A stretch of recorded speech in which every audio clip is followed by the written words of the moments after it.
La apertura es una toma fija de un pequeño apartamento en Chicago, a las 3 de la mañana. No hay sonido aparte del zumbido distante de la ciudad y el clic rítmico, casi obsesivo, de un grifo goteando en la cocina. Este sonido, trivial y persistente, actúa como el metrónomo de la ansiedad de la protagonista. Entra a cuadro una mujer, Isabel, de unos 30 y tantos, cuya silueta es un contorno difuso en la penumbra. No está durmiendo, ni trabajando, está de pie, inmóvil, frente a una pared vacía. La cámara se acerca lentamente, revelando que la pared no está vacía en absoluto. Hay una mancha más oscura, un cuadrado perfectamente limpio y preservado, donde una vez colgó un cuadro. La ausencia es la presencia más fuerte en la habitación. El monólogo interno de Isabel comienza. Su voz en off es melancólica y susurrante, como si temiera despertar algo que prefiere dejar dormido.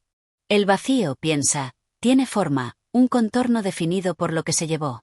Y el contorno de lo que se fue es más pesado que cualquier objeto que quedó. Este es el gancho emocional, el peso físico de la ausencia.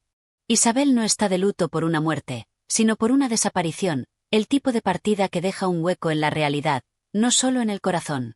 La incertidumbre de la ausencia es su tortura. Si hubiera una tumba, habría un lugar para depositar el dolor, pero sin ella, el dolor flota, sin anclaje, contaminando cada esquina de su vida. Su quietud frente a la pared no es meditación, es una confrontación pasiva con la evidencia de su pérdida. La pintura faltante es la metáfora de la pieza de su vida que fue arrancada sin previo aviso. La atmósfera está cargada de expectativa suspendida. Isabel vive en un estado de casi, esperando una llamada, un golpe en la puerta, una noticia que nunca llega. Esta espera ha erosionado su sentido del presente. Se acerca lentamente a la mancha limpia en la pared y toca la superficie con la yema de su dedo. No busca polvo, busca una huella, una resonancia de la energía de lo que estuvo allí. El aire es frío, a pesar de que la calefacción está encendida. La frialdad no es ambiental, es un escalofrío existencial. El primer mini twist ocurre cuando Isabel retira su dedo de la pared. En el plano detalle, vemos que en la yema de su dedo no hay polvo, sino una diminuta esquirla de pintura seca, de un color azul profundo que ella no recuerda haber visto en el cuadro ausente. Es una inconsistencia mínima, pero para su mente ya fracturada, es la confirmación de que su memoria podría estar jugando con ella. ¿Qué era realmente ese cuadro? ¿Qué escondía su mente? El plano se congela en su expresión, una mezcla de confusión y el terrible reconocimiento de que el dolor no es solo una emoción, sino una fuerza activa que distorsiona la realidad. El peso de la ausencia es el peso de las preguntas sin respuesta, y este momento marca el inicio de su viaje por encontrarlas, no afuera, sino dentro de la versión de la historia que su propia psique ha creado para protegerse. El goteo del grifo se acelera imperceptiblemente, sincronizándose con los latidos de su corazón. Isabel, como diseñadora gráfica freelance, antes era una mujer definida por el color y el movimiento. Sus diseños para campañas de marketing se caracterizaban por su energía y su capacidad para captar la atención. Ahora, su vida, al igual que su apartamento, se ha vuelto monocromática y estática. La introducción se centra en su actual rutina de trabajo, que se ha reducido a proyectos minimalistas y en escala de grises, como si tuviera miedo a la saturación emocional que el color representa. La vemos sentada ante su computadora en una mesa limpia y ordenada de forma casi clínica. Utiliza una luz de escritorio potente y blanca, que intenta erradicar cualquier sombra, un reflejo de su intento de imponer un orden brutal a su realidad interna caótica. Su principal característica es la contención meticulosa. Isabel no se permite el desorden emocional, exteriorizando su lucha a través de rituales de orden extremo. La vemos alineando sus lápices de colores, que nunca usa, por gradación tonal, o doblando una manta con pliegues perfectos. Esta necesidad de control es su armadura psicológica, un intento de demostrar que si puede manejar el mundo externo, quizás pueda controlar la incertidumbre que la consume. Su aislamiento es casi total. Sus interacciones sociales se limitan a correos electrónicos profesionales escuetos y a la visita semanal de su hermana. La ausencia que la pesa está ligada a su pareja, Mateo, un músico de jazz cuya vida era el polo opuesto de la de Isabel, espontánea, ruidosa y profundamente emocional. Mateo desapareció hace 7 meses, sin dejar rastro, sin una nota de despedida, solo ese cuadro faltante. Isabel no está lidiando con la tristeza común de la pérdida, sino con el vacío de la narrativa. No sabe si fue una elección, un accidente o algo peor. Esta falta de cierre es la herida abierta que la define. Su voz en off explica esta dinámica. Mateo era la melodía que yo intentaba dibujar en líneas rectas. Se fue, y me dejó con la sinfonía incompleta. Lo peor no es que se haya ido, sino que me haya dejado con la posibilidad de que regrese. Esa posibilidad es la que me quita el aire, me obliga a estar siempre lista. La cámara se detiene en su mano mientras teclea, sus dedos se mueven con rapidez y precisión, pero su mirada está fija en un punto más allá de la pantalla, en la mancha en la pared que ahora domina su campo visual. El mini twist en esta presentación es un detalle sonoro. Mientras trabaja, el tintineo de algo cae de la mesa. Isabel lo busca y encuentra un solo botón de una camisa, de hueso antiguo. Ella no usa ese tipo de botones. Lo recoge con una pinza de precisión, lo examina y lo guarda en una pequeña caja de madera, junto a la esquirla de pintura azul. El botón es una reliquia de Mateo, un objeto intrascendente que ha resurgido. Elías, el arquitecto de la historia anterior, luchaba contra la perfección. Isabel lucha contra la realidad incompleta. El botón sugiere que Mateo no solo se fue, sino que dejó rastros que ella, en su necesidad de orden, borró o ignoró en el momento. La escena se cierra con Isabel poniendo el botón en su caja y cerrándola con un chasquido sordo, encapsulando, por un momento, la incertidumbre. La herida interna de Isabel es la ansiedad de abandono profundamente arraigada, disfrazada de necesidad de control. Mateo no fue la primera persona en desaparecer de su vida. Su madre la abandonó cuando era niña, dejándola a cargo de su padre, un hombre emocionalmente distante que suplía la ausencia con reglas y estructura.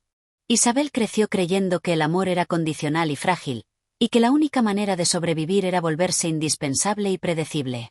La relación con Mateo fue un riesgo que tomó, atraída por su libertad, pero siempre esperando el momento en que esa misma libertad la traicionaría. Los flashbacks sensoriales aquí son cruciales. No son escenas largas, sino destellos de la infancia, el olor a desinfectante en un pasillo de hospital, el día que su madre se fue, supuestamente a una cita médica de rutina, el sonido seco de una puerta cerrándose, el tacto áspero de las manos de su padre mientras le enseñaba a usar una regla T. Estas memorias operan bajo la superficie, y el abandono de Mateo ha reactivado el trauma original, confirmando su creencia central. Toda conexión profunda terminará en una ausencia dolorosa. Su voz en off se hace cargo de la exposición. Yo le di a Mateo las coordenadas de mi mundo. Le advertí que era un mapa sin sorpresas. Pero en lugar de seguirlo, él dibujó una espiral. Cuando se fue, no rompió mi corazón, rompió el mapa que yo había tardado 30 años en crear. La herida es la incapacidad de aceptar que el amor verdadero no requiere perfección ni control.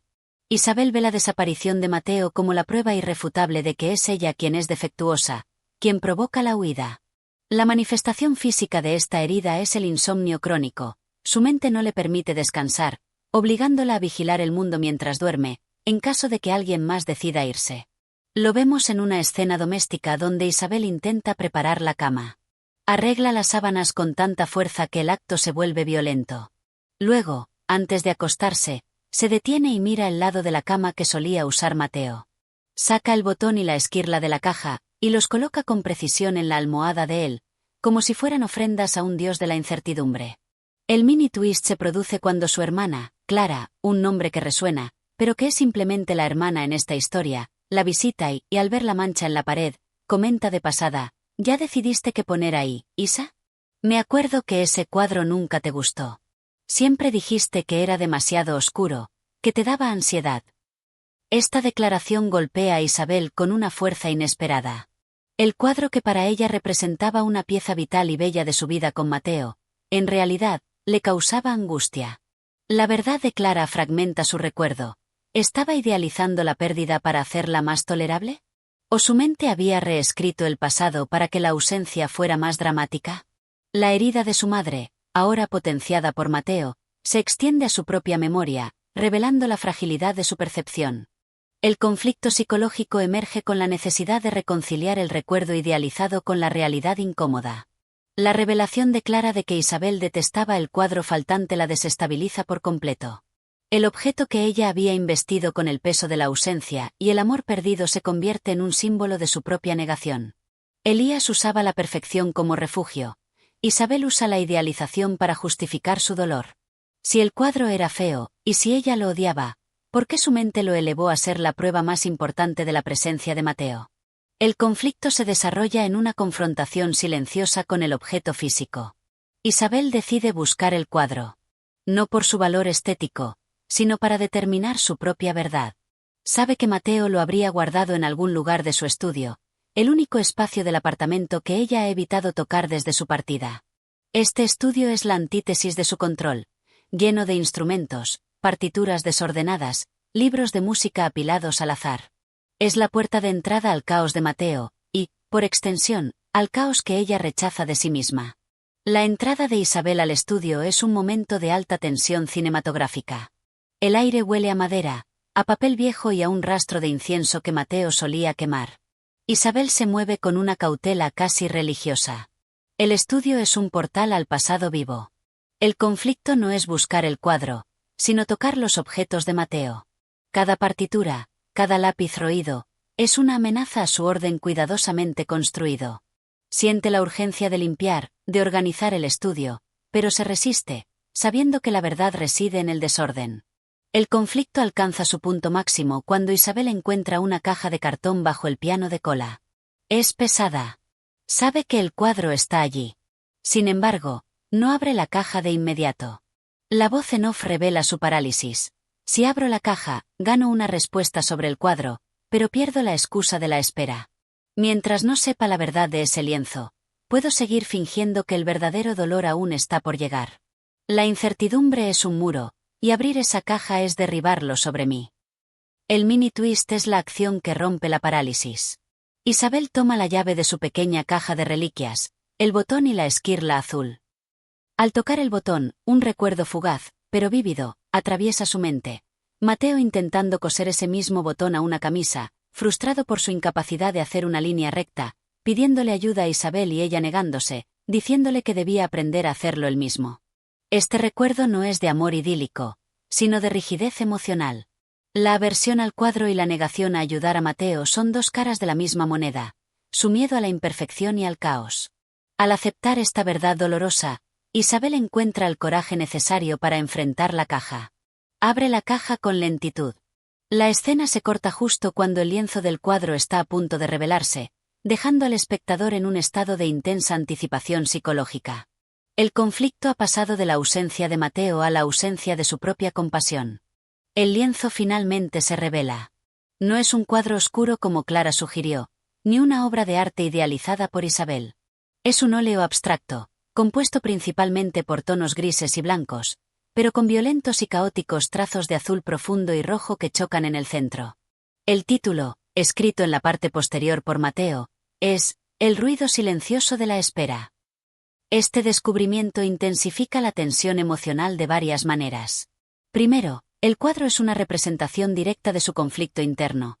El gris y el blanco representan el orden y la contención de Isabel, mientras que el azul y el rojo, pasión y angustia, son la explosión emocional de Mateo.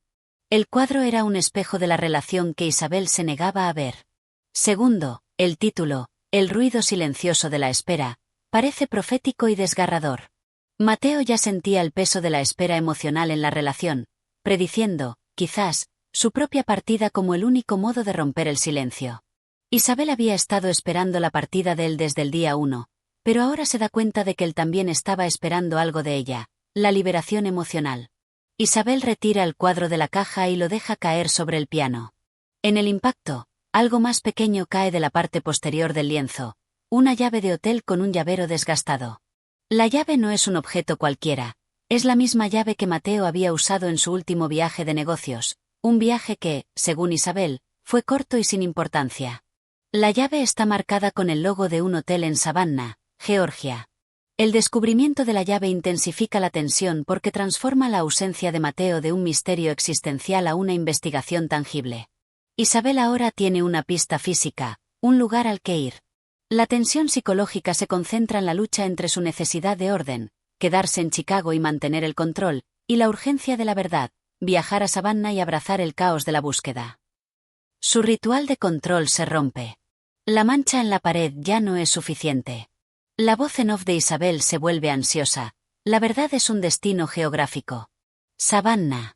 Un lugar que no elegí, sino que me fue impuesto. La ausencia se ha convertido en una orden. Si voy, tengo que aceptar la posibilidad de que lo encuentre, o peor aún, de que encuentre la razón por la que nunca quiso ser encontrado. El mini twist es la decisión impulsiva de Isabel. Ella no reflexiona ni hace un plan. En un arrebato de adrenalina, toma la llave y el cuadro, y se dirige a la mancha vacía en la pared. Sin dudar, y rompiendo por completo su ritual de perfección, cuelga el cuadro de Mateo, con sus colores caóticos y su título profético, justo en el centro del espacio limpio. Este acto es un punto de no retorno emocional. Al colgar la angustia de Mateo, ella está permitiendo que el caos entre en su santuario de orden. La escena se cierra con Isabel mirando el cuadro, sus ojos reflejando los violentos trazos de azul y rojo, mientras escucha el goteo del grifo, que ahora suena más fuerte, más exigente. Ella ha elegido el camino. El punto de quiebre de Isabel se produce en Savannah, Georgia. Ha viajado de forma impulsiva, llevando consigo solo una pequeña maleta, la llave del hotel y una réplica del cuadro de Mateo. El original lo dejó colgado en su apartamento, como un guardián de su honestidad recién adquirida. La crisis no es el descubrimiento de un evento dramático, sino la confrontación con la realidad mundana de la vida de Mateo. Al llegar al hotel, la recepcionista no recuerda a Mateo, solo puede verificar el registro. Isabel se registra en la misma habitación. El espacio es impersonal y anodino, lo opuesto al drama que su mente había construido. Es aquí donde la crisis se desata. La ausencia de drama es, irónicamente, el drama. Isabel había esperado una pista de un crimen pasional, una nota de suicidio, cualquier cosa que le diera un guión épico a su dolor. En cambio, solo encuentra el silencio institucional. En la habitación, Isabel se siente abrumada por la necesidad de encontrar algo. Abre los cajones, revisa bajo la cama, busca en la papelera. En este frenesí de búsqueda, su mente se satura. Se sienta en la cama y se da cuenta de que está repitiendo el mismo patrón que en su apartamento de Chicago, buscando una respuesta externa para un problema interno. El momento culminante de la crisis se produce cuando Isabel se para frente al espejo del baño. Está exhausta y su rostro refleja la fatiga de 7 meses de ansiedad. En lugar de ver a Mateo o una pista, se ve a sí misma. Ella toma el botón de la camisa de Mateo que trajo y lo aprieta en su mano. Y entonces, ocurre una alucinación auditiva vívida. Escucha la voz de Mateo, clara como si estuviera a su lado, pero no dice te amo o adiós. Dice, con suavidad pero con firmeza, Isabel, ¿por qué no respiras? Estás tan ocupada organizando el aire que se te olvida vivirlo. Este es el punto de quiebre. La voz de Mateo no le ofrece la verdad de su paradero, sino la verdad de su relación, su asfixia emocional. Isabel se da cuenta de que la ausencia de Mateo es, de alguna manera, el último acto de amor que él pudo ofrecerle, la única forma de obligarla a respirar por sí misma. Se quiebra. No con un grito, sino con un llanto silencioso y profundo que sacude todo su cuerpo, un llanto que ha estado contenido desde su infancia. El espejo se empaña por el calor de su respiración y sus lágrimas, y por un momento, el reflejo desaparece, dándole un respiro a su identidad fragmentada. El mini twist. Cuando el vapor se disipa, Isabel nota un pequeño grabado en el borde del espejo del hotel, casi imperceptible, que dice, aquí no hay reflejos perfectos. Solo historias. Este mensaje, escrito por el hotel o quizás una coincidencia, actúa como un ancla en su crisis, confirmando que la perfección es la ilusión que debe soltar. La crisis ha roto su contención, forzándola a sentir el dolor real, en lugar del dolor idealizado. Después del quiebre en la habitación del hotel, Isabel entra en el punto más bajo de su oscuridad. No se trata de la desesperación por la desaparición de Mateo, esa ya ha sido contextualizada como un reflejo de su propio miedo, sino la confrontación con la soledad elegida. Se da cuenta de que no es la víctima pasiva de un abandono, sino una participante activa en el aislamiento de su propia vida, debido a su rigidez. La oscuridad se manifiesta en una sensación de vacío que es peor que la angustia. Vaga por Savannah, una ciudad de arquitectura decadente y hermosa, un espejo de su propia psique. Se siente completamente desconectada. Mira a las parejas, a los músicos callejeros, a la gente que ríe en los patios, y no siente envidia, sino una incomprensión fría de la alegría. Se sienta en un banco de un parque, observando un árbol viejo, cuyas raíces deformadas y caóticas han roto el pavimento a su alrededor. Se identifica con el pavimento, roto por la fuerza de una vida que se niega a ser contenida. La voz en off revela su pensamiento más oscuro. El peso de la ausencia no era el peso de Mateo, era el peso de todas las cosas que yo no me permití ser. Yo soy la verdadera ausencia en mi vida. Y si no puedo sentir, ¿qué me queda? Solo la arquitectura vacía de mis hábitos. La culminación de la oscuridad es un encuentro. Isabel se topa con un estudio de vidrio soplado, una resonancia con Clara de la historia anterior, pero aquí es una metáfora de la fragilidad. Ve a una artesana trabajando el vidrio incandescente, dándole forma con el aliento y herramientas simples. El proceso es de riesgo, calor y caos controlado. Isabel se da cuenta de que su madre y Mateo eran como el vidrio soplado, volátiles, llenos de vida y hermosos, y ella, Isabel, era el soplador de vidrio que, por miedo a que se rompiera, nunca aplicó suficiente calor ni suficiente aliento, dejándolo en un estado de fragilidad sin forma. El mini twist. En el estudio, Isabel ve una pequeña pieza de vidrio descartada, de un tono azul profundo e intenso, casi idéntico al color de la esquirla que encontró en su pared. Lo recoge, preguntándole a la artesana si puede quedárselo. La mujer le dice con una sonrisa cansada: «Es un error, mija. Se enfrió demasiado rápido. Se ve bien, pero si lo tocas, se rompe». La esquirla es el símbolo de su intento de acelerar el proceso de curación o control, un objeto que parece un tesoro, pero que es inherentemente defectuoso. En lugar de desecharlo, Isabel lo guarda. La oscuridad se ha convertido en una oscuridad reveladora, la conciencia plena de sus propios mecanismos de defensa autodestructivos. Ella ha tocado fondo, no en la desesperación, sino en la admisión de su propia responsabilidad en el dolor. El comienzo de la sanación es un acto de aceptación del desorden. Isabel regresa a la habitación del hotel con el fragmento de vidrio azul. Se sienta y en lugar de buscar pistas sobre Mateo, se enfoca en el botón que lleva en su mano. La claridad le llega con una simple memoria. El día que Mateo le regaló ese botón, lo había desprendido de su propia camisa, bromeando que le daba el ancla de su corazón errante. No era un objeto para ser cosido, sino un souvenir de su irreverencia. Isabel, en su obsesión por la perfección, había intentado convertirlo en una tarea doméstica. La sanación se inicia cuando Isabel toma una decisión opuesta a su naturaleza: dejar de buscar y empezar a crear. Saca un pequeño cuaderno de su maleta y, por primera vez en meses, no dibuja líneas rectas ni diseños minimalistas. Dibuja el árbol de raíces caóticas que vio en el parque, utilizando todos los colores que había evitado. El dibujo es desordenado, imperfecto, pero lleno de una energía que hacía tiempo que no sentía. La claridad emergente es la comprensión de que Mateo no desapareció de ella, sino que se movió para permitirle encontrar un espacio que ella misma había negado. Su ausencia no es un castigo, es un espacio en blanco. La mancha en la pared de su apartamento no la estaba esperando para ser llenada con una nueva obra, sino para ser reconocida como el lugar donde ella podía dibujar su propia, imperfecta, vida. El mini twist que consolida la claridad es un detalle en la factura del hotel. Al pagar la cuenta, Isabel nota que la estancia de Mateo fue más larga de lo que le había dicho. No una noche, sino 3. Además, el cargo es por 2 personas. La mente de Isabel, antes obsesionada con la traición romántica, ahora lo procesa de manera diferente. Mateo no la engañó con otra persona. Él tomó 3 días para sí mismo, para respirar y planificar su partida, y probablemente se quedó con un amigo o colega. El cargo por 2 personas es un error administrativo. Isabel, en lugar de hundirse en la paranoia, sonríe. Por primera vez, elige la interpretación menos dramática, menos perjudicial. Ella elige la paz sobre la agonía. La lección de las sanaciones: la incertidumbre no es una amenaza, es un espacio abierto. Isabel deja Savannah, no con respuestas, sino con una nueva comprensión de la fuerza que reside en la aceptación. De vuelta en Chicago, Isabel se enfrenta a su apartamento.